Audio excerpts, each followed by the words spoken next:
sa buhay ng isang laiko. Lay spirituality.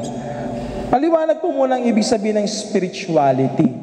Ang root word ng spirituality ay spirit. No? Spirit. So, spirit that guides the life of a Christian. So, it's the spirit that becomes the guiding force, the guiding principle in my life. So, I become a spirit-driven Christian. Ang Espiritu Santo ang nagtatakda, ang gumagabay, ang nagpapakilos ng aking buhay. Ang aking kalayaan, Espiritu Santo ang nagbibigay ng inspirasyon. It is a spirit-inspired freedom. Kaya naiwasan ng kasalanan. Kasi pinapaubaya mo sa Diyos ang iniisip at pinagpapasyahan mo. Okay. So yun ang ibig sabihin ng lay spirituality. Ano bang lay person pala? Pag sinabing laity po, kasi laos in Greek means people. The greatest majority of Catholics belong to the laity. No?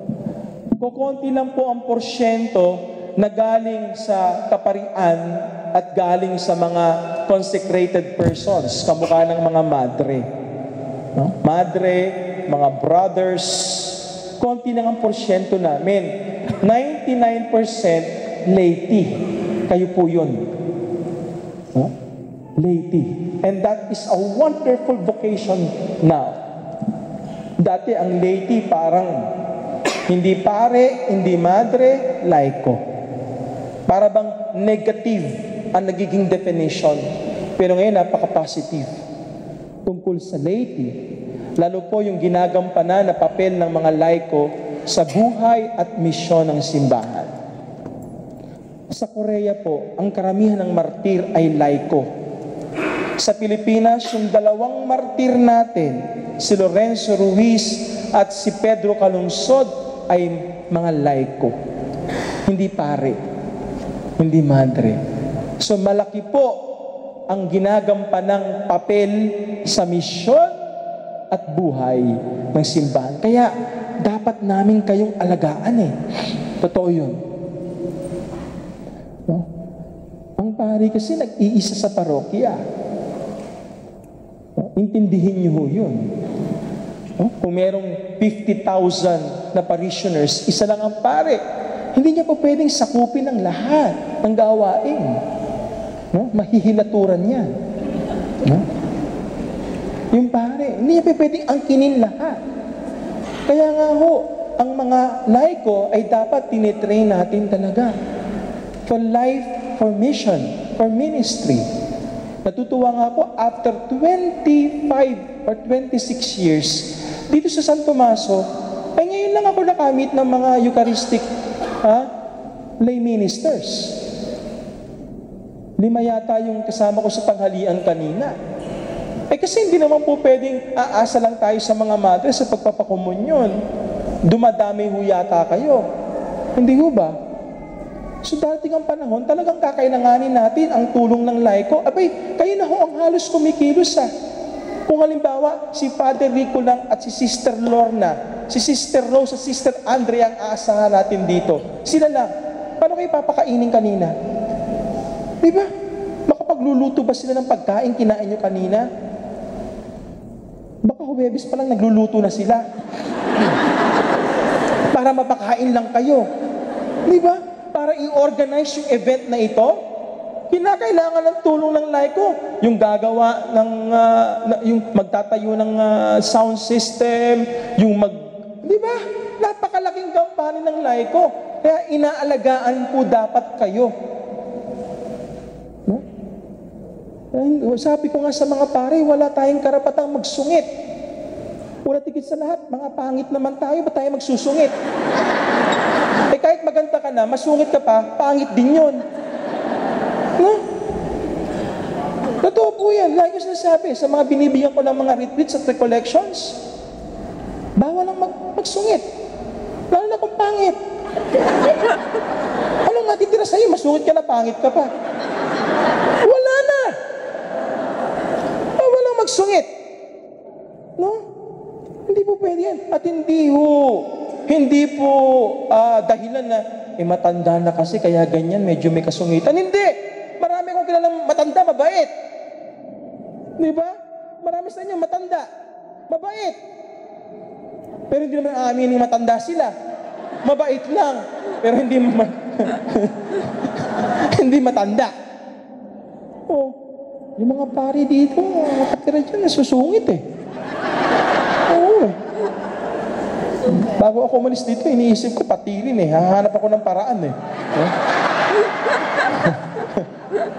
Habang lumalakad, may lubid, mapatid. Bago siguro magkakaroon ng bagong pananaw sa buhay eh.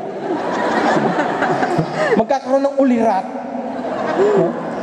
Okay. So, tingnan natin. Lay spirituality takes its particular character from the circumstances of one's state in life. May bawat isa sa inyo, may kanya-kanyang sirkumstansya sa buhay. From one's state of health, from one's professional social activity.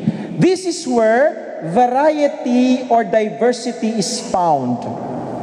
Example, ilan dito ang may asawa? Taas ang kamay. Huwag mo niyang ibababa. Lahat ng may asawa, taas ang kamay. Ilan dito, kasama niya, ay hindi niya kasama ang asawa niya sa Milan? Taas ang kamay. Hindi kasama ang asawa sa Milan. Tanyo ha? Ilan sa inyo, ang hindi kasama ang asawa sa Milan at may anak sa Pilipinas? Ayan. Mga anak. Okay. May anak sa Pilipinas, ang asawa nasa Pilipinas. Ilan sa mga may asawa at may anak sa Pilipinas na ang anak ay nasa college na? Tanyo? Paunti na ng paunti. Ibig sabihin, may diversity. Ilan dito ang walang asawa? Wala mo ng asawa, ha? Taas ang kamay. Walang asawa. Tumayo ngayon walang asawa. Gusto ko makita. Lalaki, babae, walang asawa. Tayo. Tayo. Tayo. Tayo. Okay. Mag-upo. Mag-upo. Tayo. So, walang asawa.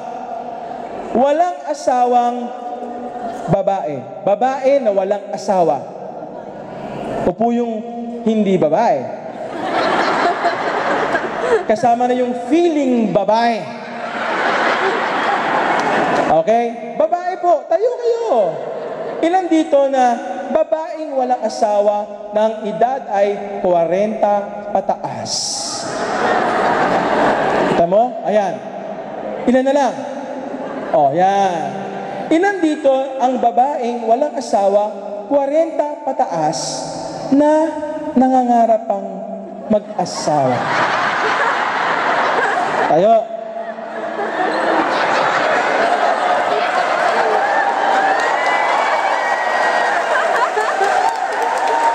Oh, you see? Ben, isa na lang ang natira.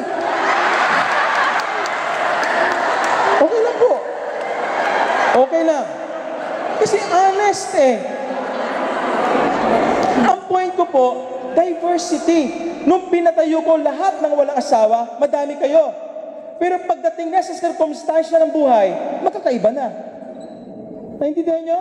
May bata, may matanda. May matanda, bumigay na. Sumuko na. Naglagay na ng panyong puti. Ito, hindi pa sumusuko. Natira na lang siya. Yun ang circumstansya niya. Thank you.